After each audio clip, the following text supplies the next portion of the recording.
Your mic, Mayor. Don't forget you have to power your mics on when you talk. Figured out. Okay, I will call the regular meeting of the Everett City Council to order. It is Tuesday, April 28th, 2023, and the time is 6:31. Everybody, please rise for a moment of silence while I pledge allegiance.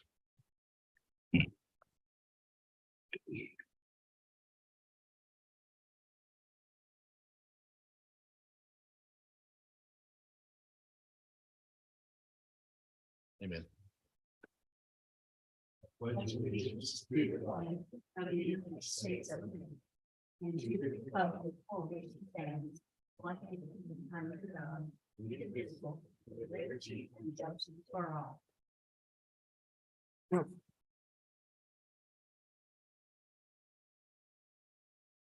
The first item on the agenda is consent agenda. Item A, reading or minutes. March 7th, 2023, regular meeting minutes. March 21st, 2023, regular meeting minutes, and the financials for March 2023. I will entertain a motion. I move we approve the consent agenda as read. Second. Motion made and seconded. Any further discussion? Yeah, I got a couple. From the March 7 minutes, the air conditioning units, how are we doing on those? They're complete. They're installed. Okay, Yes, ma'am. and from the March 21st minutes, zip zone, how are we doing on that? I still have not got any new data from Zip Zone. Have not heard back from them regarding our questions Okay, on separating specifically citizens of Everman use versus citizens of Fort Worth use. We'll talk a little bit more later, I'm sure, about our meeting that we had with Fort Worth. This was a brief topic that we rose with the city of Fort Worth. And we learned that Councilman Nettles actually serves on that committee. And I think he's going to be a part of that conversation as well to try to get them to specifically identify how many citizens of Everman are utilizing Zip Zone, because I know that that's going to be a factor for you. yes. The contract is up in June. What are we gonna do if, or is this not a, can I not discuss that? Yeah, so we can ask questions about, we probably shouldn't go into detail on the minutes, but we can place that on a future agenda. Okay, item to please. discuss. Yes, ma'am. I've got a question on that. Sure. And then how are we doing on the four-wheelers and the bikes? How are they doing? Are they back yet with stickers and stuff? Yeah, bicycles are here. They're in service. They're ready for use. Chief Watley is actually painting the plastic parts for the ATVs to get the new decals put on. Lights are in, upfit's done. And they're pretty much ready to go. New tires have come in for them. So I expect to have those here to kind of show off to you and let you take a ride on it if you want to, Ooh. probably at the next council meeting. Yay.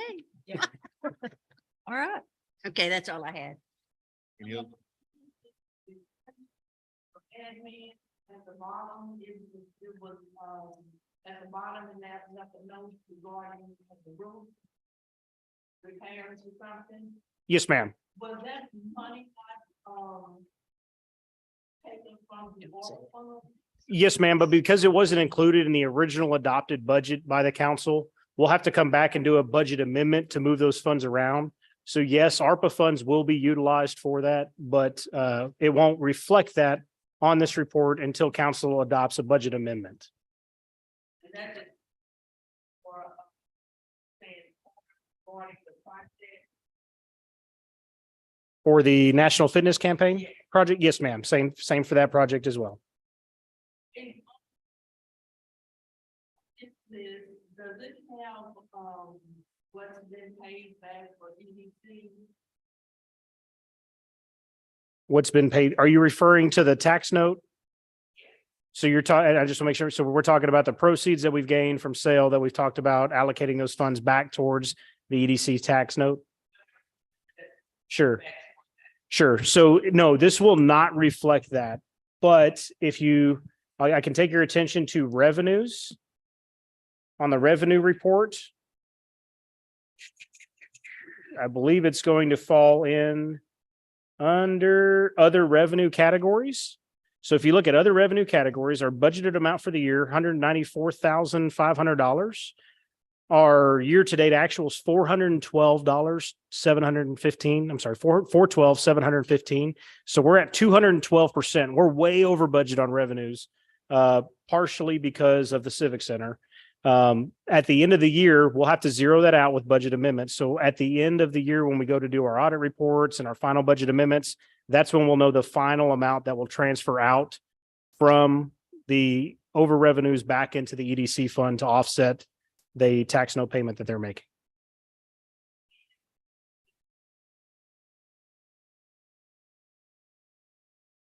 Susan's not here tonight. I don't know the answer to that, but I will try to find out and get that back to you. I know it's been a big communication issue between the OpenGov transfer and the online platform. So let me see if I can get that answer for you and I'll follow up.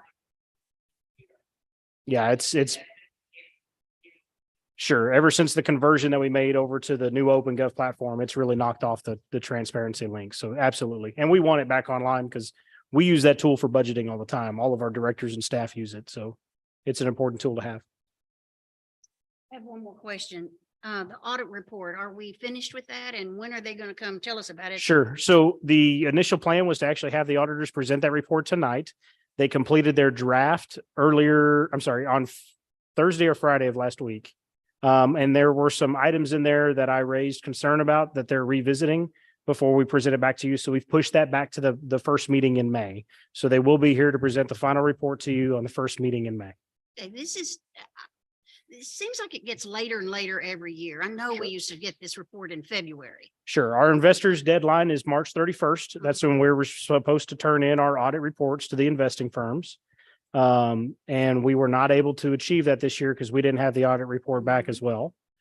So we ended up having to send them some final data from the final budget amendments and make up the difference to try to comply with the standards. But ideally, we need to send them the audited financials at the end of the year. And So those numbers weren't ready. Why is it so late? I mean, this is unconscionable that we pay this firm a lot of money to do an audit that they're more than capable of doing. Sure. But why are they so late? I don't know the answer to that, but I do want to clarify the auditing firm works directly for you to audit what we are doing as far as management and finances. So I would encourage you to ask them those questions when they're here. And you can make a decision on how to move forward from that. But they certainly work directly for you to audit essentially the job performance summary of me and the finance director. Okay, thank you. Yes, ma'am. That is correct. Yeah, we give them access. We're here and pretty much they tell us when they're coming and we have no say in the matter. We have to produce the data and information to them. If we don't produce it to them, then we get dinged in our audit. I mean, it's not the fact, if there were dings in the audit, that would be on us. The fact the audit's not performed, that's not management. Has nothing to do with us. That has to do with the firm itself. Thank you. Yes, ma'am. Any other questions? Poll council. Place 2, I'm sorry. Can we get your mics? Sorry.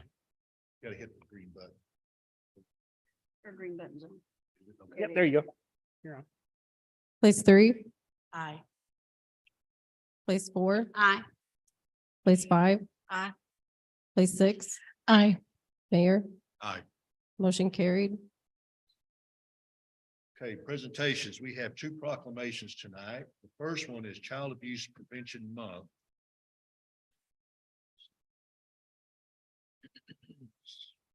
Okay. Proclamation declaring April 2023 as Child Abuse Prevention Month. Whereas children are our future and our greatest resource, and whereas every child deserves a nurturing family and safe environment to grow in a healthy, productive member of the community, and whereas child abuse is one of our nation's most serious public health problems and threatens the safety of our community, and whereas in Tarrant County, 5,506 children were confirmed as victims of child abuse or neglect in 2022. And whereas Alliance for Children provided trauma-informed services to 2,434 children in 2022. Whereas finding solutions to prevent child abuse is a community responsibility and depends on the involvement of all citizens. And whereas effective child abuse prevention, investigation, and treatment programs succeed because of partnerships among public and private agencies, schools, religious organizations, medical services, and the business community. Be it proclaimed by the City Council of the City of Everman that we proclaim April 2023 as Child Abuse Prevention Month in the City of Everman. We urge all citizens to work together to recognize and support this tremendous community need. So, Mayor, we do have a couple representatives from Alliance for Children here tonight. we need larger lettering. I'll work on that, sir. Either I need to bring some glasses.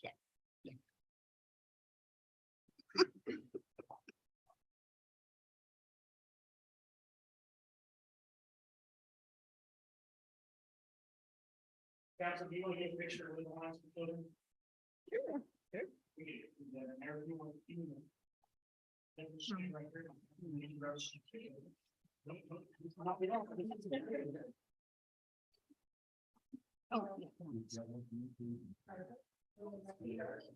Don't pick his candle. Let me scooch over here. I'm bigger than y'all. Ready?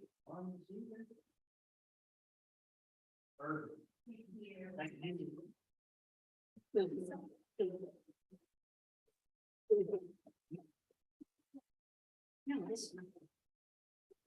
It's probably Judy. And Mayor, if you don't mind me adding to that, this is kind of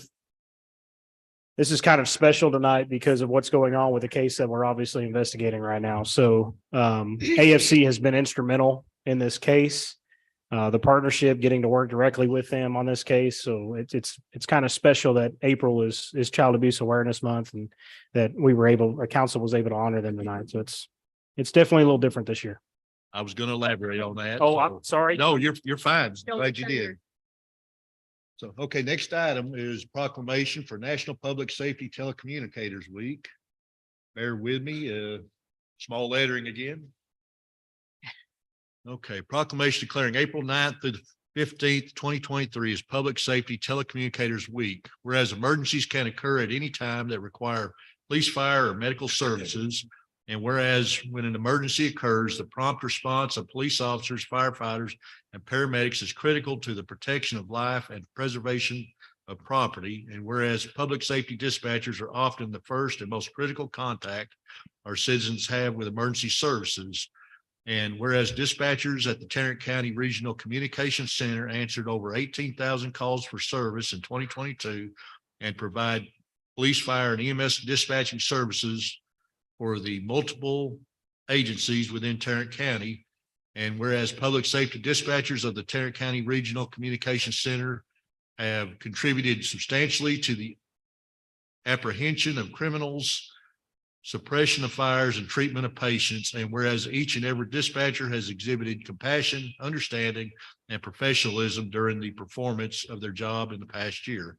Now therefore be it proclaimed by the City Council of the City of Everman that we declare appreciation to the dispatchers of the Everman Emergency Services Communication Center and proclaim April the 9th through the 15th, 2023 as Public Safety Telecommunicators Week in the City of Everman. We urge all citizens to join in honoring our Tarrant County Regional Communications Dispatchers.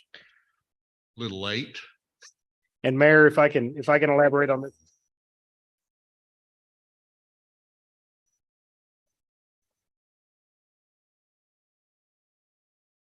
Here's some feedback.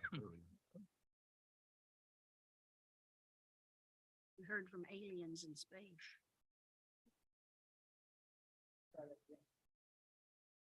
We're not used to having our meetings over here, so we're still making adjustments. If I can elaborate a little bit on this, Mayor. So this one's obviously special. We've had, and I don't know if Director Patton wants to add any words to this, but this year's been very different. We've gone from having 4 full-time dispatchers to having 20 on the staff now. And obviously a significant amount of growth. There has been a lot of faith put into our dispatch operations from several different entities. Some are even represented here tonight to show their support, including the fire marshal, representing the ESD in the county. So I'm very proud of the work that they've put in. They've all been very dedicated. It has been a dramatic change for many of them. Obviously and selfishly, I think the change is for the better. But it's obviously been very different. And when you're an employee and suddenly you've got to go to a different workplace with different rules and different guidance and different bosses and everything is different, That's very stressful. Every single one of those dispatchers that have come over here have done a tremendous job at acclimating to that change and really putting forth their best effort.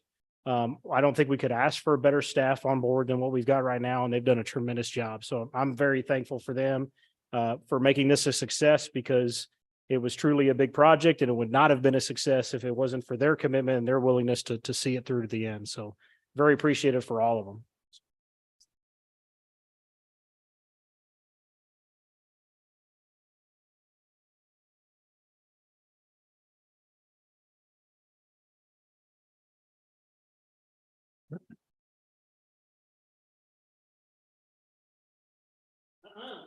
I'm not a dispatcher. I did nothing. I just showed the work I did.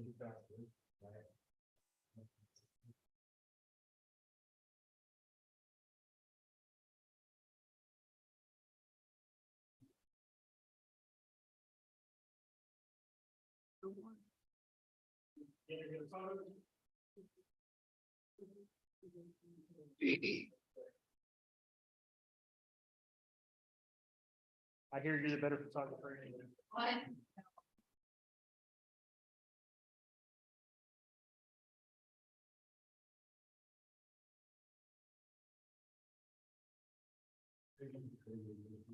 I'm sorry. Yes, yes. So we need to put this on the March agenda for next year, so we're a little ahead of the week. Well, this was originally scheduled for the previous meeting, which would have been the week prior to National Telecommunicators Week. However, we had the case go on that we've got, and so many things were happening, we ended up having to cancel that meeting. So this would have happened the week prior, but it didn't. And then just, I know it's uncomfortable and a little different over here, but if you can talk a little closer into your mic, I was trying to get your volume up so everybody else could hear you, but you're going to have to talk into the mic a little bit better for everybody else to hear you. Yes. Okay, so next item is citizens' comments. Don't have anything? Okay. Next item, discussion items. Item A, mobile food truck park. All right. So I wanted to share with everybody, obviously, we have been working on this.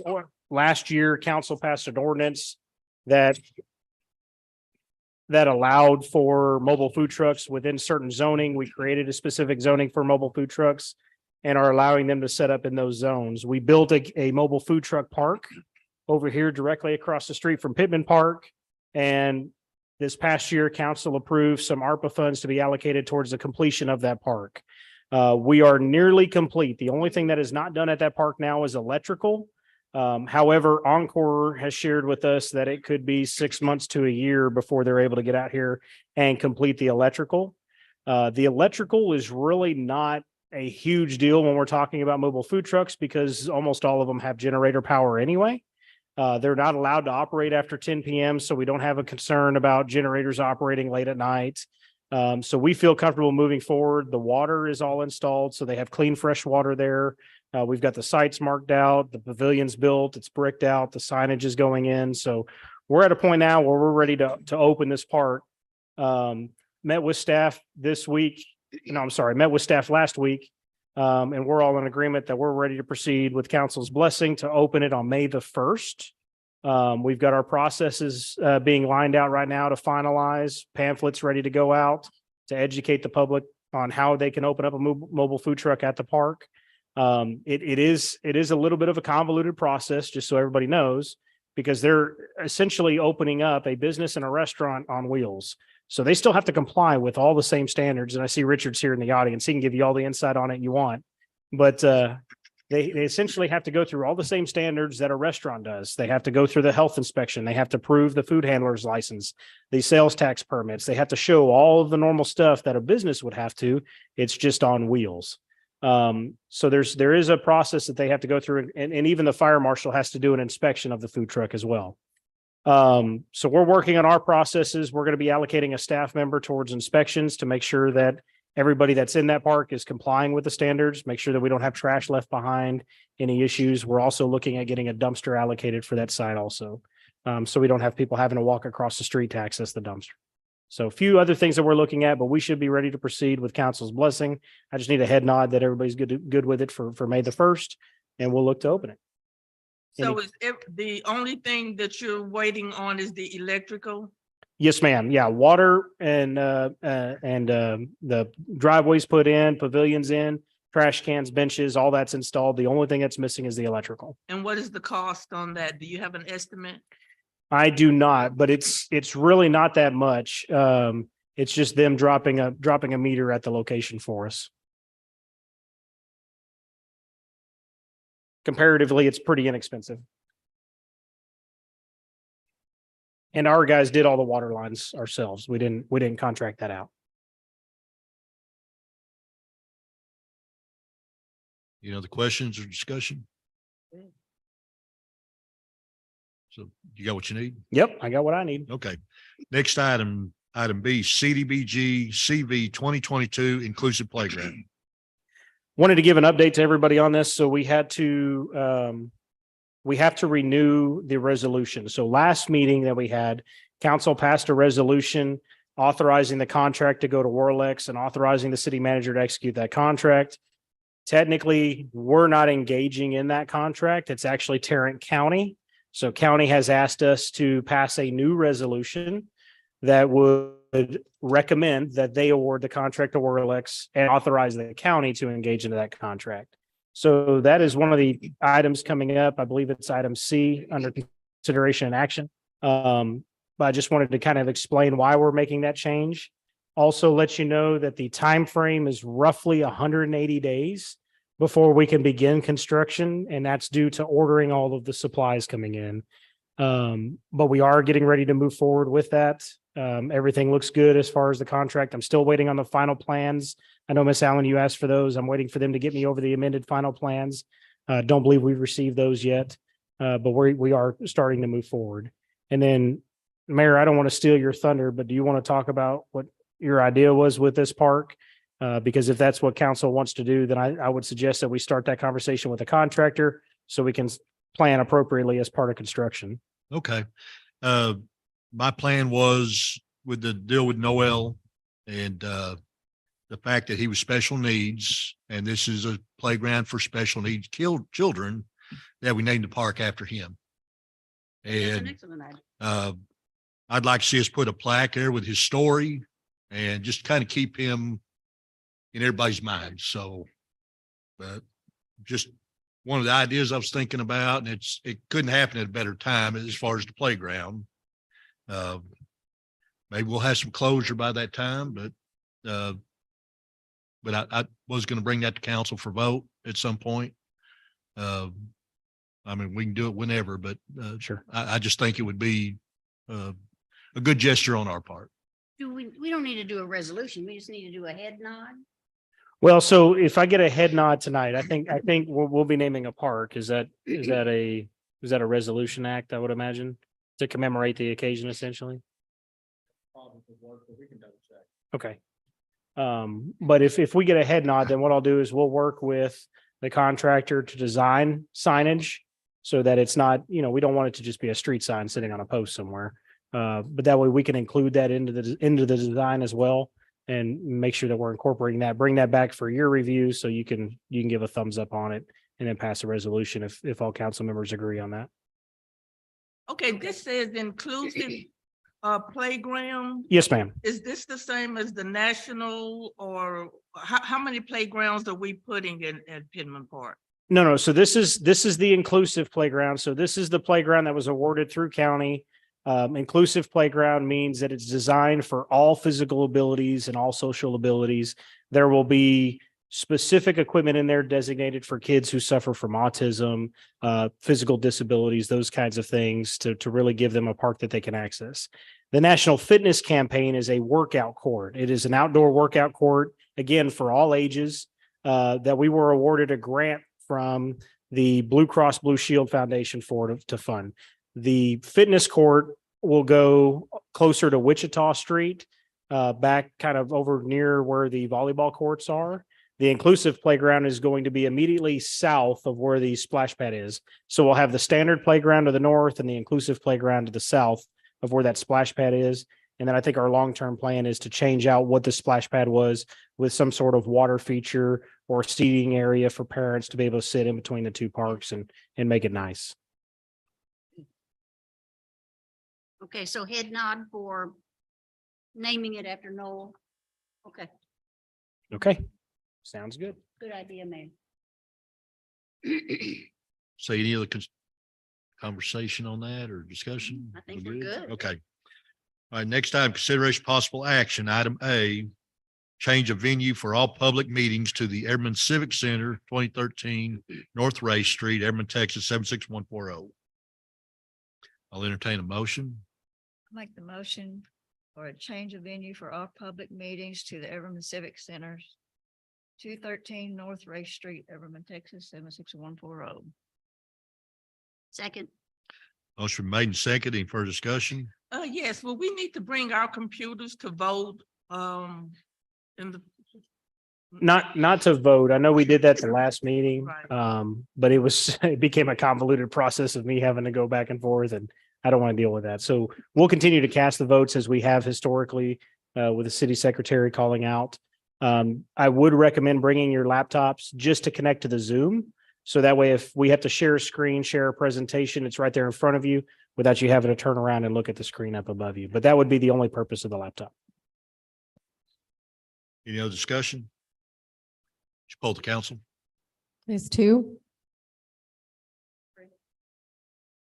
Place 3. Yes. Place 4. aye.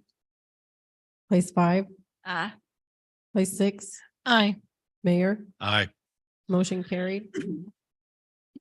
Item B, resolution number 2023-04-01, a resolution of the City Council of the City of Edmond, Texas, establishing the City of Edmond Community Safety Advisory Committee, providing a severability clause, providing a repealing clause, and providing for an effective date.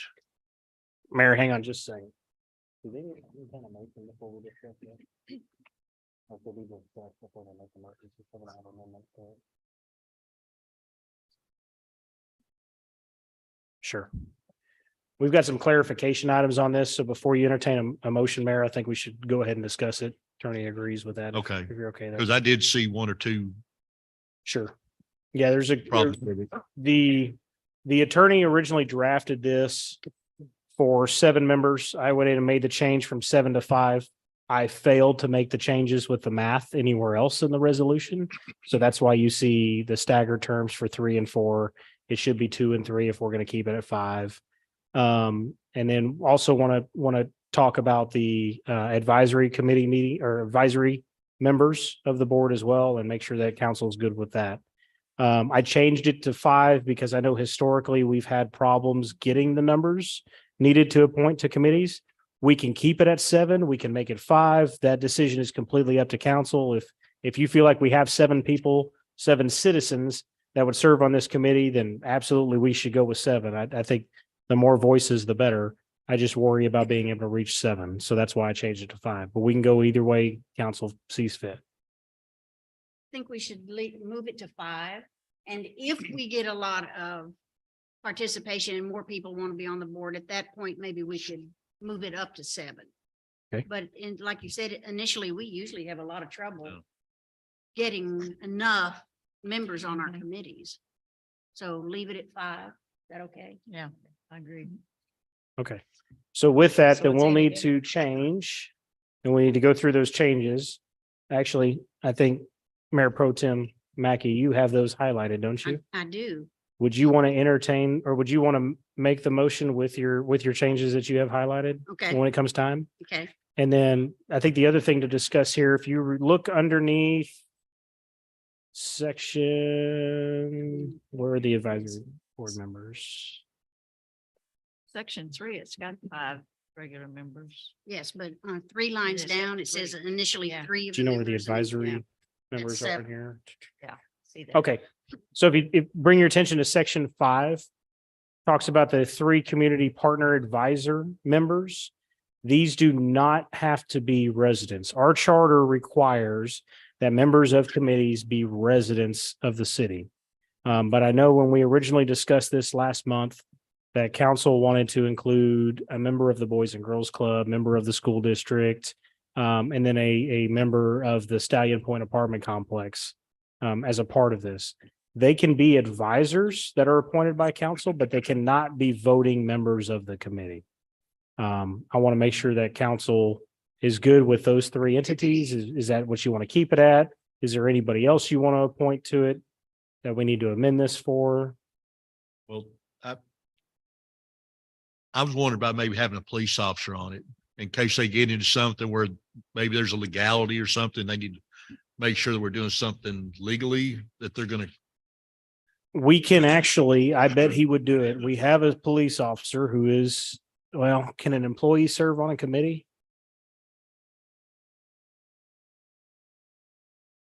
I Well, didn't but- print this whole thing, but isn't there somewhere that the city is going to appoint a liaison? Yeah, Couldn't that be? Yeah, our- staff member liaison. Couldn't that be our police officer? It could, sure. and that's what I was thinking. Okay. So, Yeah, we can either make the police, now if the liaison's not a voting member of the committee, Right. and I don't think that's a huge deal with this committee because this committee is not empowered to take any action without council. So, I mean, this committee is only going to be providing advice and guidance to council. The purpose of this committee is to really go out and solicit professional input. It's to go out and look at options, research costs, those kinds of things, and really bring back recommendations to the council on what they feel should be done to improve the safety of the community. They are not going to have any authority to take any action or expend any city funds without the approval of council. So I think it's okay being a liaison. I would not see an issue with that, but if you want them to be a voting member, then we'll have to look at how we do that. I don't know that an employee can be a voting member of a committee. Why do we have Boys and Girls Club? We have been engaged in conversations with them and they are actively present at the Stallion Point apartment complex to offer anti-drug, anti-gang programs to try to engage with the youth that come out of Stallion Point to keep them from getting into criminal activity. Matt Sinclair is a member of one of the, I can't remember his exact title, but he's one of the directors or high-level members of the Boys and Girls Club. And he grew up here in Everman. So he went to Everman High School. He's from here. His parents still live here. He's got a lot of connections here. So for them to be a part of it, I think it's more so bringing their expertise in on anti-gang and anti-drug programs and anti-violence programs, because they're well-versed in those topics, whereas police officers, we're not necessarily well-versed in that specific community engagement like they are. So having them at the table, talking about what programs, not just that Boys and Girls Club can offer, but any kind of program, maybe a program the city could put together, I think would be beneficial. Right, I know one is working with Shack. Yes. Yes. well, Matt is very passionate too about it. So, Yes. I mean, he'll do us a lot of good. So. So we ready for a motion? Is there any other discussion or concerns? Go for it. Okay, I move we approve resolution 2023-04-01 with the following changes. Does that sound right? Okay, I don't want to screw this up. Section 3, page 21 on the agenda. The board shall consist of 5 regular members. It says initially 3 of the regular members should be appointed to 1-year term. That should be 2. And then I'm just adjusting the numbers. And then it says under that 4 of the regular members shall be appointed to a 2-year term. We should probably change that to 3 to equal the 5 that's mentioned in the paragraph. Okay. Additionally, section 6, subparagraph 4, it says a quorum shall consist of 4 regular members. I believe a quorum for 5 members should be 3. So we should change that, make that change also. Okay. Did I say everything that needed to be said? Okay, Second. thank you. Okay, so motion been made and second. Any further discussion? Poll the council. Place two, Aye. place three, Aye. place four, Aye. place five, Aye. place six. Aye. Mayor, Aye. motion carried. Next item, item C, resolution number 2023 4 2 a resolution of the city council of the city of Everman, Texas, recommending awarding a contract to Whirlix Designs Incorporated for the Clyde Pittman Park Inclusive Playground in an amount not to exceed $114,851, authorizing Tarrant County to execute said contract and providing an effective date. I'll entertain a motion. I make the motion to approve resolution 2023 4 2 as read. Motion been made and second. Any further discussion? Just one question, making sure that as we're gonna approve this, it's already built in that we're not doing it, Tarrant County is doing their thing, That is like you correct. discussed earlier. Yes, Okay, that is all right, correct. that's all I wanted to know. Yeah, Tarrant County reviewed this version and they're good with it. Okay, Yes, ma'am. that's it. Okay, so we're not paying the 114,000? No, ma'am. This is funds directly from Tarrant County. They'll be paying it directly. Okay, this is, for parts and labor. Yes, this is for all of it. This is everything. We're not contributing any funds at all to this project. Okay, down at the section 2, the last, I'll just say the last, line, in the case of an increase of contract price subject to availability of funds. Yes, that would be between them and Tarrant County, not us. Our grant, I believe, was up to 160,000. This came in under budget. So there should be no concern for us to have to allocate any funding for this project. Okay, but we don't know what this, project looks like. What the What it- inclusive playground looks like? Yes, We went over it once before, the concept idea, but once we engage with a contract with them, then they'll give us the final plans and drawings that are associated with it. We have a concept design, but that's changed dramatically since the concept design. So once we engage with a contract, they'll get us a final design over for the price that they've quoted. And then you guys will be able to see what it looks like. The city's still included during the process, but Yes. it's just the county's leading it. So Yes, they're taking yes. care of the, That is correct. And they're paying for it, but we get to Yeah. talk to Whirlix to make it look like what we want. Yes. Okay. any other discussion? well, yes, I mean, I know they're giving us this money, but, we've not said what up front what we want it to look like, and then get pictures of it. Any examples or anything? So, yeah, we've got the original concept drawings that we went over and shared previously back when we applied for the grant. So we've got those concept drawings that included some of the playground equipment, but the final drawing would not come out until we engage with a contract with the contractor. They're not going to allocate architectural time, engineering time, drawing time to designing something that they may or may not win a contract on. So once the contract's awarded, then they would come back and present the final drawings and we could critique it from there, make any necessary changes and move forward on that. So even though it goes into contract, we can still make any decisions we need to make Yes. regarding that, right? Yes, yeah, Okay. we'll work directly with Warlex. If you recall, they came to one of our council meetings and talked about their lifetime warranties on all their playground equipment. I mean, they spent a pretty good amount of time with us. Any further discussion? No. Would you poll the council? Place two, Aye. place three, Aye. place four, Aye. place five, Aye. place six. Mayor, Aye. motion carried. Next item, item D, approve the allocation of water funds for the acquisition of a wastewater jetter. What is it? All right, so I'm about to show you. A jetter.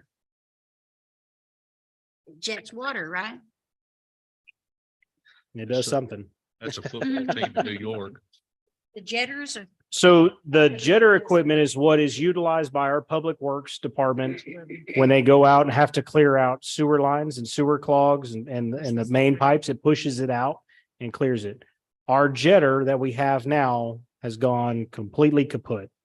It is not usable. And for about the last 6 to 7 months, we have been having to hire a contractor to come in and do all of it. Long term, that's going to cost us more money than it would to replace the jetter.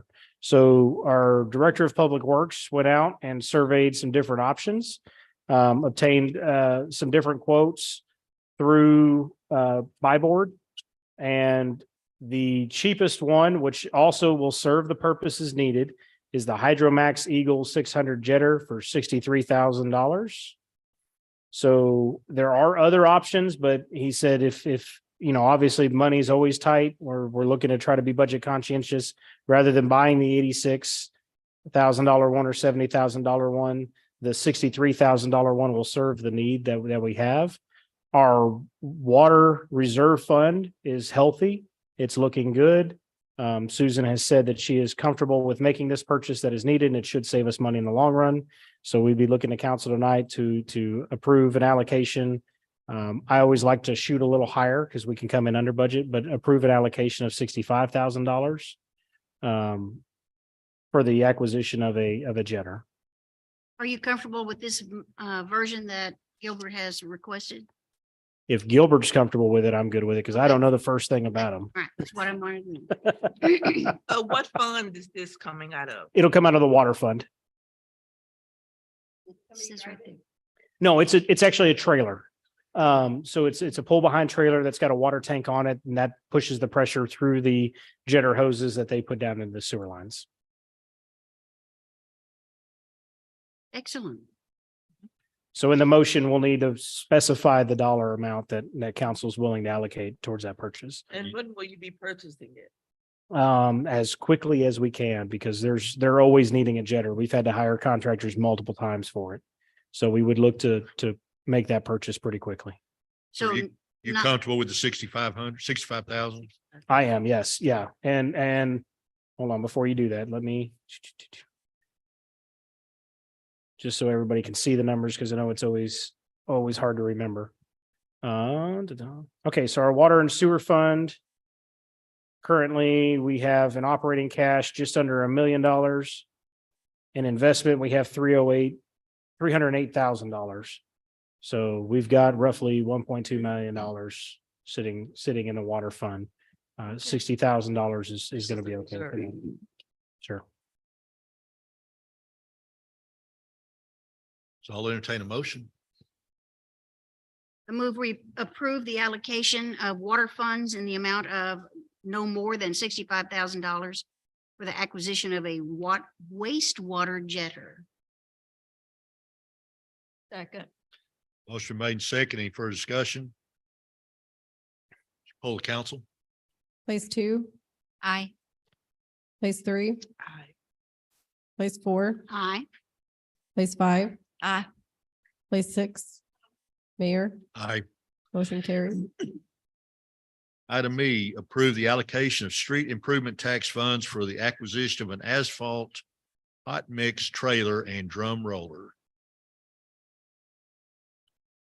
All right, we talked about this briefly at the last meeting. Our public works staff is not equipped with a hot mix asphalt trailer. They've been using cold mix. That's not providing the bind that's needed when they're repairing these potholes. So therefore, it's costing us more money because they're having to continually go out and use cold patch asphalt to try to fill these holes in. He has gone out and priced out some different asphalt trailers, and they're coming back at higher than what we originally anticipated them to be. This 4-ton asphalt trailer is the one that he's recommending. It's the cheaper option, but it comes with everything that's needed, including the oil sprayer and everything to be able to get the asphalt to bind with the current street material and the base the way it needs to be. That's going to be $65,000. And then a roller. So he has clarified here that they can make do with a walk behind roller for $20,000. However, it would be more beneficial to them and more desirable to have the sit down roller that they can drive. That one will be $36,000. Let me go ahead and pull up because I know what your next question is going to be. Street fund. Which one is Gilbert suggesting? He would prefer to have the sit down roller. Yeah. This yellow one? right here? Yes, Yeah. ma'am. This yellow one that's right there. Yes, ma'am. He would prefer to have that one. However, it is about $17,000 more than the walk behind. He said the walk behind will do what they need it to do, but it's not going to be convenient. The public works employees will literally have to push it manually. It just doesn't, it's harder to work with. It's nasty. We're not doing Agreed. It's nasty. I'm Okay. looking How at the- often are they having to put down asphalt? They're not able to put down as much as they need to be putting down right now. We have the city is riddled with potholes, and I can't think of any other way to put it. And the way that they're having to do it now is they have to buy bags, and they're like dog food bags of cold patch asphalt mix, go out with shovels, hand shovels and hand tampers, put it in there and try to tamp it down as best as they can. And that is not lasting us. No. The second they It's a do that, a week Band-Aid. later, if a rain comes through, it's washing it right out. And here we go again, back out buying cold patch asphalt mix again. And it's just a never ending story. And they can never, ever keep up with this equipment. They'll go out, they'll do a clean cut around the pothole, make it a Perfect. square cut. They'll be able to put down the oil base that allows the hot mix asphalt to adhere to the already existing base, and then give it a nice solid compaction with the roller on top of it that will last a lot longer than what they're doing now. They cannot keep up with the amount of potholes the city of Everman has. That is correct. Our street fund, we currently have $48,000 sitting in operating funds and $240,000 sitting in reserves for the street fund. So roughly $280,000, $290,000 altogether. So we would be asking for a total allocation, if you were to go with the sit down roller at 37. Nope, I'm opening up the wrong. I got to get my calculator out here. Give me a second. Not to exceed 38,000? Well, now that's just for the roller. There's an asphalt trailer and a roller. Oh, okay, so you are doing math over there. It's more like 72, 73,000. We need the whole. So shit match. we would be asking if you were to allocate for both, it would be $104,000. And we have that money, correct? We have 240 sitting in the reserve for streets, 48,000 sitting in operating. Well, I think I can speak for just about every driving person going through Everman, That is correct. that they would say the 104,000 is gonna be worth it. I I'm just agree. Making an editorial. One thing I do comment. want to, one thing that we need to keep in mind, and we're getting ready to, I can't believe I'm about to say this. We're getting ready to start budget for the next year. Keep in mind that historically, the city has always utilized only street improvement tax funds for street Yes. rebuilds. A street rebuild cost at least $250,000, and that's for a small street. We have got to, as we're looking at budget, we have got to look at utilizing general funds to supplement street repairs. The street improvement tax alone is not enough money to keep our streets in a well condition after they're rebuilt. So we've got to look at that as we come into the next budget cycle. I would like to see us, as we move forward, utilize general fund for all the capital, the large street rebuilds, and then utilize street improvement tax for the equipment and things that we need to make the repairs and do the maintenance on the streets. Okay, so now what are we purchasing? It's going to be a hot mix asphalt trailer The roller. and then the heavy roller. Yes, it would be both those items. And how much was that hot asphalt? The Sir? one he is recommending is $65,000, and it is called the Kirby Smith Falcon 4-ton. Sounds like a pickup. Well, it holds 4 tons of asphalt. I can show you again. Stand by. Yeah. So we're looking at a total of 104,000. Yes, ma'am. All right. It'll be this one right here. Doesn't look very big. Okay, so we're purchasing this one and also the one that they're sitting on, that they're sitting on, this one here. Yeah, that's, yes, if that's council's motion, yes. That is what he would like and says will suit them the best.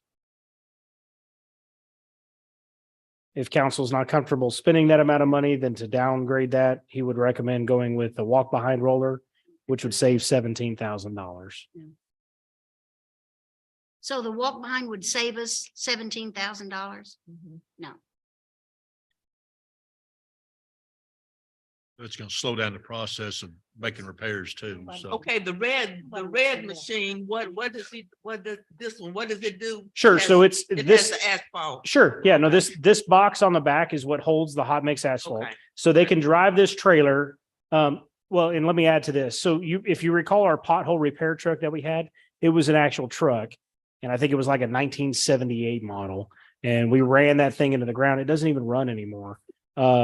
But the trailer option is going to be better because we don't have to worry about engine maintenance. We don't have to worry about all the standard vehicle maintenance that goes along with it. They can pull it with any vehicle. They would take the trailer down off of 1187. They would load it up with hot asphalt mix, tow it back to Everman with fresh hot asphalt. The canisters on here carry the adhesive materials that are needed for them to spray down the potholes and allow that hot asphalt mix to come out and then compact onto the asphalt that's already there in the road base and give it a nice firm compaction with the roller on top of it so it doesn't go anywhere. When would you be purchasing it? As quickly as we can. Where would you be storing it? It'll be in the public works lot.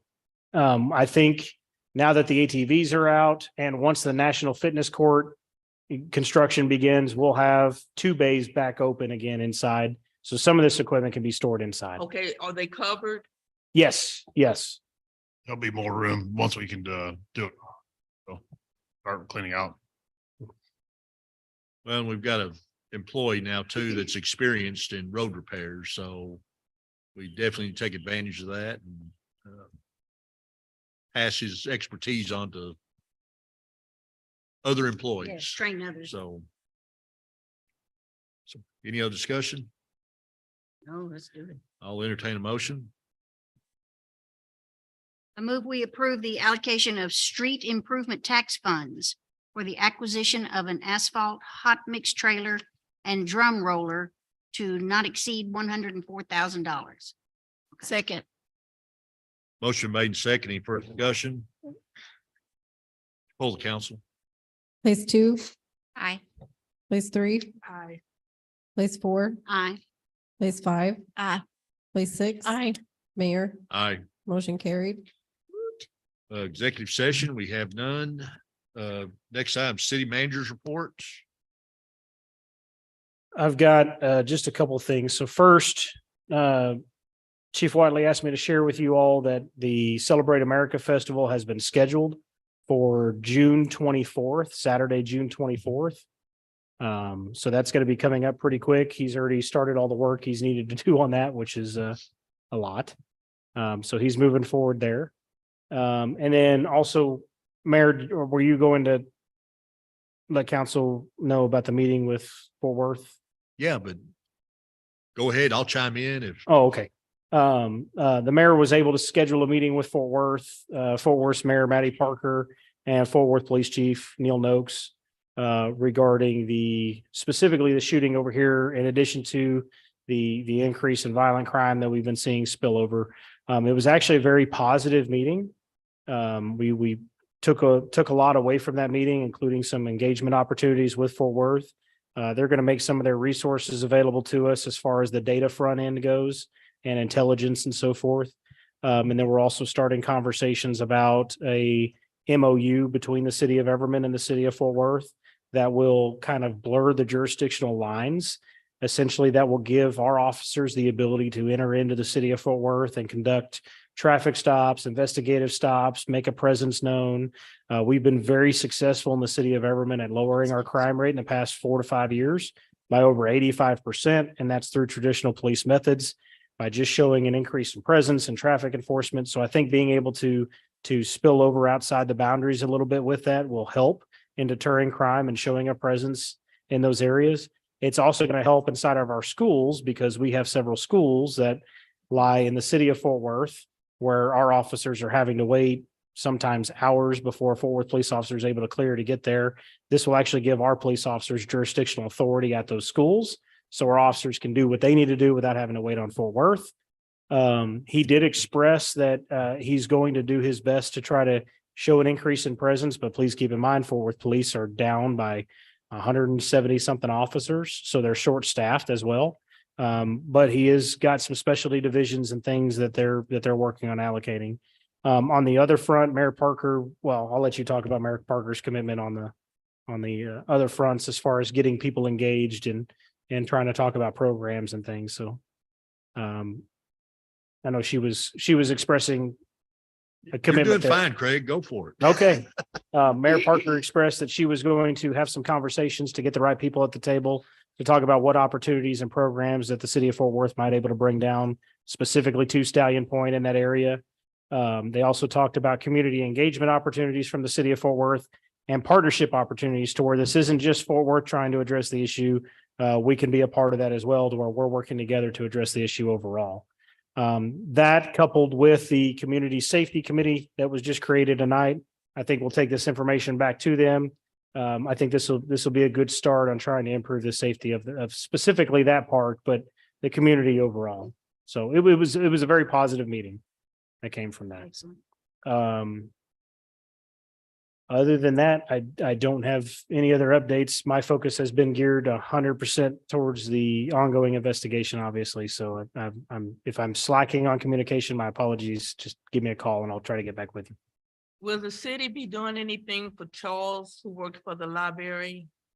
Let me check with Human Resources. She normally does those sorts of things, and I haven't been told of any details yet. So we should. I know traditionally we always do the flowers and those sorts of things. I don't know if we're doing anything beyond that. So let me check with her and I'll be sure to share anything with you. Well, Not all of us know what y'all are Yeah. talking I about. was going to cover that. So, Okay.